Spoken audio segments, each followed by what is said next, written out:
Hello, I'm Casey Fatchett, and you're listening to the Nerdy Photographer Podcast. In this episode, I'll be speaking with my friend, Anthony Collins. Now, Anthony has traveled the world. Now, some people may say, I've traveled the world to be a photographer. Anthony actually goes all over the globe for work, gets paid to take pictures.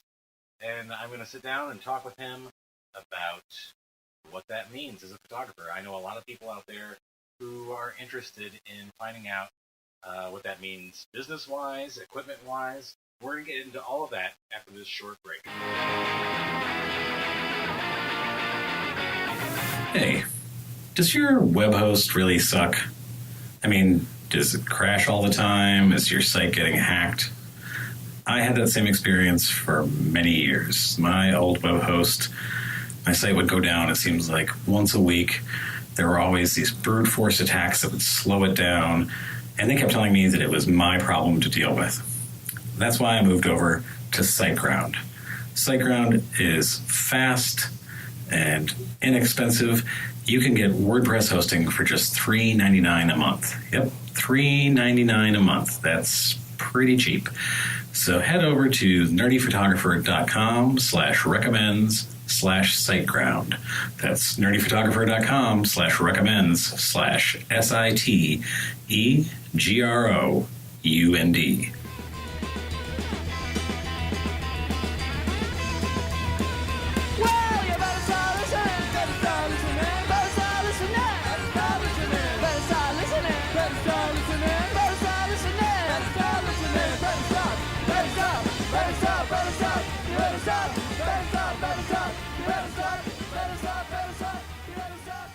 Hello, and welcome to the Nerdy Photographer Podcast. I am here with my friend, Anthony Collins, professional photographer, the man who photographed my wedding. And how long have we known each other? 20 years. That's you did my scary to last. think about. That's 20 years. You did my last acting headshots. Wow. It's Film. It's been a long time. Film. Yeah, it's been a really long time. So we were talking recently about how much you've traveled for work lately in like the last 18 months. Where have you gone? Last 18 months, I've been to 5 continents. I've been to Japan, Africa, went to Morocco specifically, South America, Chile, Uruguay, Central America, and then a lot of Europe, most of Western Europe. It's been a lot of fun. Good food in South America, so I hear. Good food in South America. Really good food. What's your favorite place that you've been for work? Just you're known for. That's a tough question. I'd have to say Tokyo.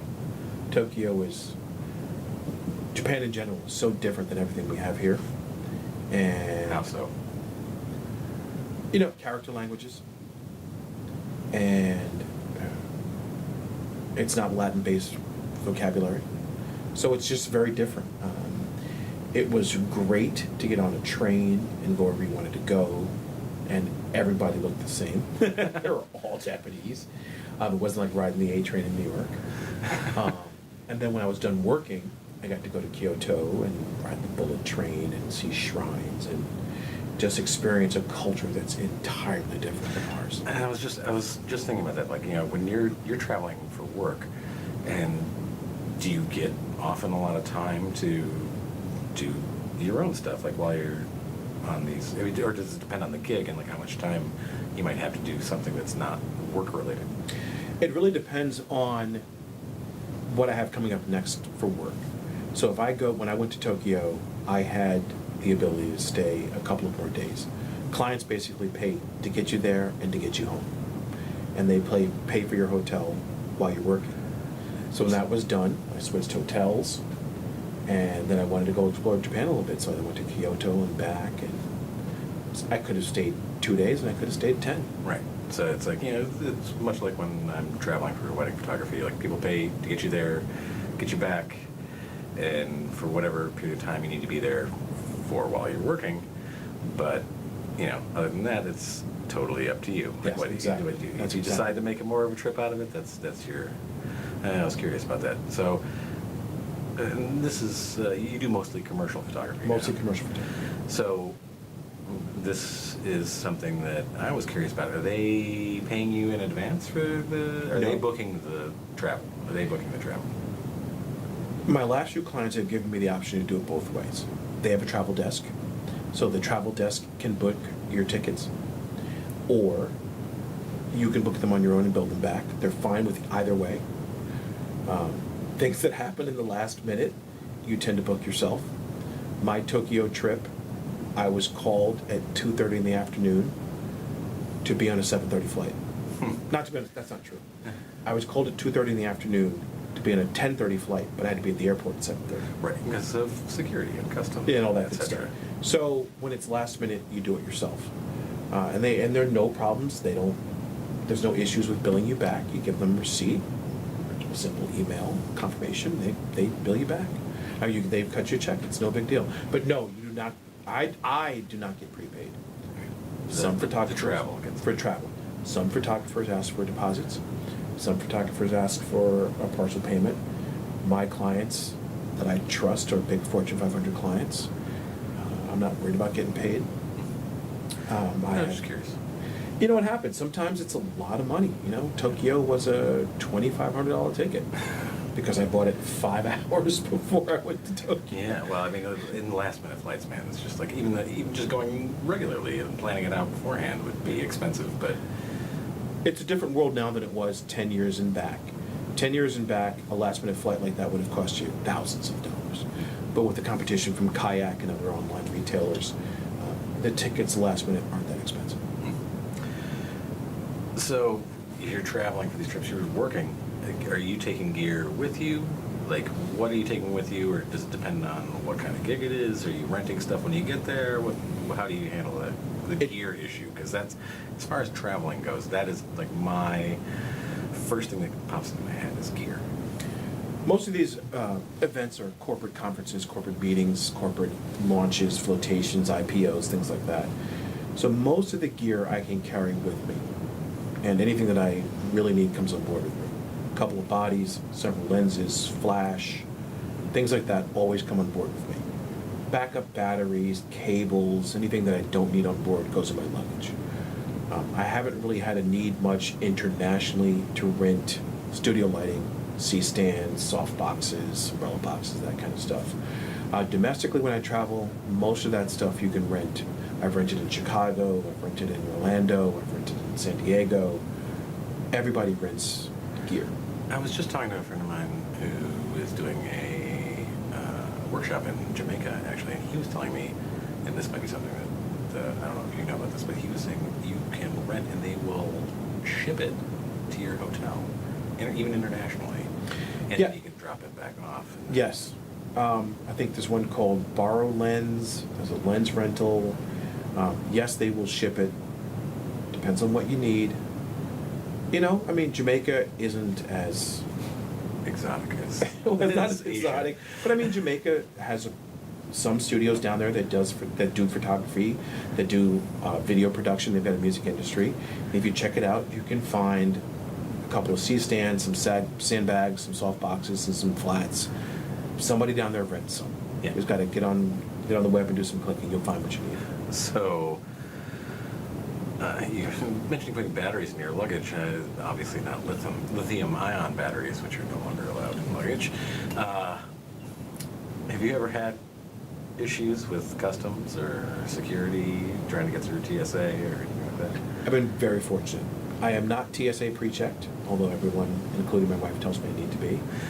I haven't had any issues.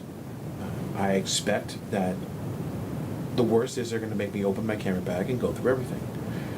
You take the laptop out, you show them the cameras. You might have to turn a camera on to prove that it's really a camera. Sometimes, if they're really uptight, they want to look through the finder to make sure it's a camera. That's fine. If that whole process takes you an extra 20 minutes, it's only 20 minutes. Yeah, I have no issue with it. I have no problem with that. I get stopped all the time. And Caroline, my wife, for those of you listening, obviously Anthony knows who she is. She always jokes about how they're going to stop you because as soon as they I don't know what it is, but when we on our way out, I always get stopped. On our way back, never get stopped. I always get the wipe down with the swab to like see if there's something in it. I don't know what it is. Yeah, I haven't had any real problems. I have had some international photographers. A friend of mine that works for Getty say there's been some issues with leaving the country with equipment and coming back into the country with equipment, but that's another podcast for another day. We'll have to talk about that because I haven't heard any first-person issues with that. So, all right, you're taking your gear with you. Yes, as much As of much the as you- camera equipment that can come on board with me and my carry-on as possible. So what happens if something breaks? I've been very fortunate. I haven't had anything break on location. Now, obviously, I'm not traveling with. I mean, I have two bodies, but I don't have double 24/70. I don't have double, 70 to 200. If one of those were to break, I would scramble to try to find one, a rental house somewhere. If it was a weekend, I would try to go to that country's equivalent of a Best Buy and buy the prosumer best that I could find and use that. Well, if you're in Japan, it's... If you're Japan, fortunately, it's not really a problem in Japan. Even in Mexico City had a Nikon house, essentially walking distance from my hotel. I never went there, but if tragedy had struck, I probably could have gone there and gotten something. If you break something on location the day of a shoot, You're just- you gotta get innovative at that point. You're I'm just just- talking about like if you're, say you're traveling and you've got the stuff in your bag that you're carrying on, and you get there and then you take it out and you're like, oh crap, something isn't working. I was just curious if you better have a credit card with room on it so you can go buy stuff. Either that or you start dialing your friends and say, put something in FedEx and ship it to me overnight and pay the $300 and cost to get it here. Yeah. So, I mean, like, I constantly see this all the time, like people like talking about traveling for their photography business. Like, what would you say to our listeners who want to travel as part of their photography business, whether it's commercial shoots, weddings, or what have you? What would you have to say to them about traveling as a photographer? Do you mean getting more photography work, or do you mean Whatever the you way to want make to it talk easy? about. What just traveling as a photographer, getting more traveling work, whatever you feel off the top of your head. Off the top of my head, things that I've learned is really to pare it down. Make sure your equipment is solid, it's good, it's in great working order. Clothing is a big deal. I shoot a racing series called Formula E. During the day, I'm in shorts and t-shirts, shooting, racing like any other race photographer. But in the evening, we've got customer dinners. I'm in jacket and tie and dress shoes. All that stuff's got to come with me. And I've got to be able to, shower and change an hour and a half after I leave the track to get to the customer dinner. So having all of that stuff that's travel ready and light and packable is a big deal. You get one suitcase and it can weigh 50 pounds, you might as well fill it up. Get as much in there as Get you as can. much in there as you can. Especially if you're so do you have like a go bag? Because something like those. Well, one photography tip that's in general to everyone is if you have a photography bag, a camera bag, never take anything out of it. Don't take a camera out and leave it on a desk. Don't take it, leave it on a counter. Don't take something out because, it's too heavy to carry. I'm not going to bring it today. All that stuff stays in your bag and it goes with you all the time. Dude, okay, this is a little bit of a digression, but I was watching this. Petapixel had this thing that was like lighting, photography storage hacks, like 5 in 90 seconds, whatever. And you can hear the clinking of the glasses. We're enjoying a fine single malt scotch. I can neither confirm nor deny that. Anyway, it was like 5 photography, camera equipment storage hacks in 90 seconds. And they were like shelves and hooks. And I was like, I wonder what these storage hacks are. Like, I'll watch it. I got 90 seconds to give this. And it was like a Lazy Susan was the first one, like putting lenses on a Lazy Susan. Oh, dear God. And then the next one was like modular shelving. And I'm like, oh my God, nobody's ever thought of using shelves to store things. Who would have considered really using funny. a shelf to put things on? And then there was like hooks, and it's like, you know, somebody putting their backpack on a hook. I'm like, great, wow, that's innovative. And then the next one was, and I was like, okay, this is only if you're like a rental house that has like 100 lenses, or your studio that like has people coming in and like using your lenses. It's like it was the pantry drawers, like they come out and they have little shelves in them. Right. And he's like putting small lenses on there, and I was like, who has, first of all, who has like 20 short lenses that are going to fit in there? Exactly. Like, unless you're a big studio that has like somehow is storing stuff and like handing things out to, you know, 18 different shooters who are working through the studio or your rental place. But for the most part, like the individual photographer is not benefiting from that. And just, yeah, and I agree. I keep all of my stuff in my bag. I maybe move it to a smaller bag if I'm going to a smaller shoot, and then move it back to the big bag. Yeah, I have one bag that I keep 2 bodies, 2470, 7200 flash. My memory cards are tethered to the inside of the bag, so that the memory card holder never comes out of the bag. I will take out like my quantum pack just because it's heavy sometimes. If I'm just going to have to shoot birds, I don't need a quantum pack with me. The cable that goes with the quantum pack. But I have a pocket in my camera bag that has gels in it. Gels don't weigh anything. They go in there. A couple of filters, circular polarizer doesn't weigh much. That stays in there. I just don't take things out. Tripod mount.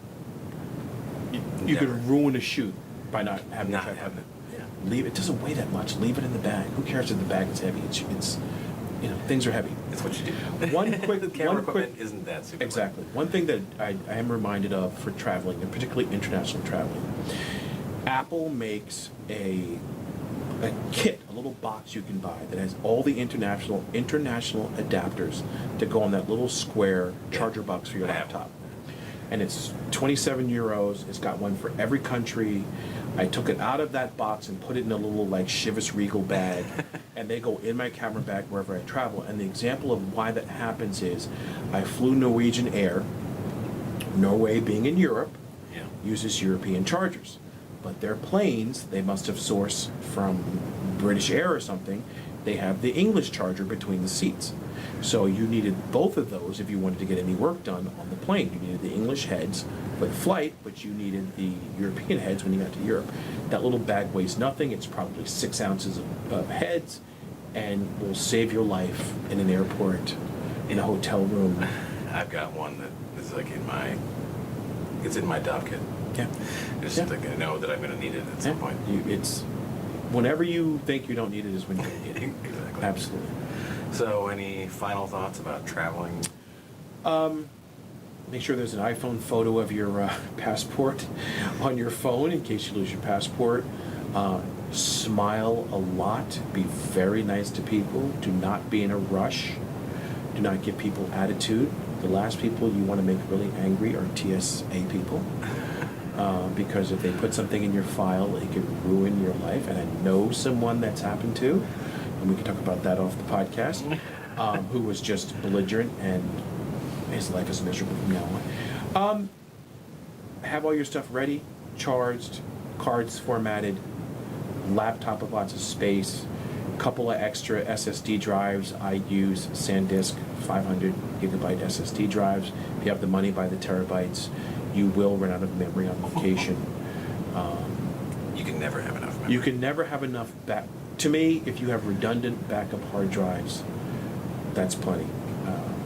You know, when I'm importing the Lightroom, they go to each hard drive. It takes the load off my laptop. Those things weigh nothing. They go in your camera bag. They go. Oh, here's another tip. I do have 2 of those SanDisk 500 gigabyte hard drives. One comes with me on the airplane in my camera bag. The other copy goes in my luggage. Right. Just in case. Just in case. Now, there's someone out there that's going to say, well, if your plane goes down, it doesn't do you very much good. Well, if my plane goes down, I don't really right, care. but my wife can at least recover my images Yeah, from my luggage and show them to the world. You know, Hopefully, hopefully. If yeah. we're in the ocean. Right, well, yeah. Yeah, maybe. We'll see. All right, Anthony, thank you very much. Casey, this has been a pleasure. Yeah, This has been- we'll do this again soon. Absolutely. Have a great day. Now for my favorite part of the show. What's that say? Useless information. This is always death. And here's your dose of useless information. Did you know that a strawberry is technically not a berry?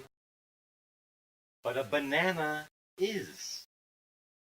That's just bananas.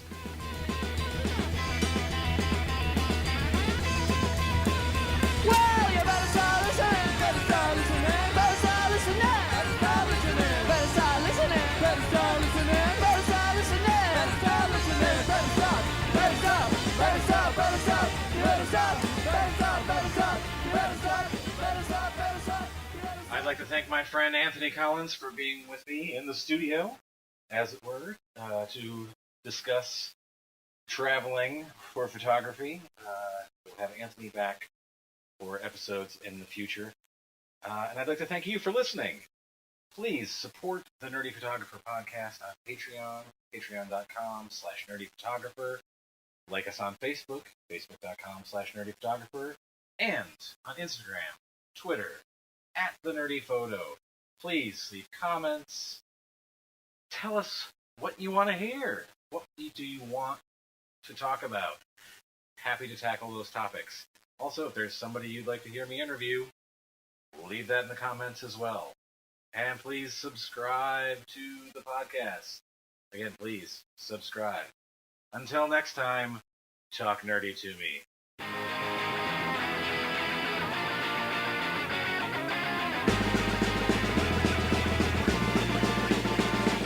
Who's that coming back to town? You better start listening. Who's your heart been beating about? You better listen.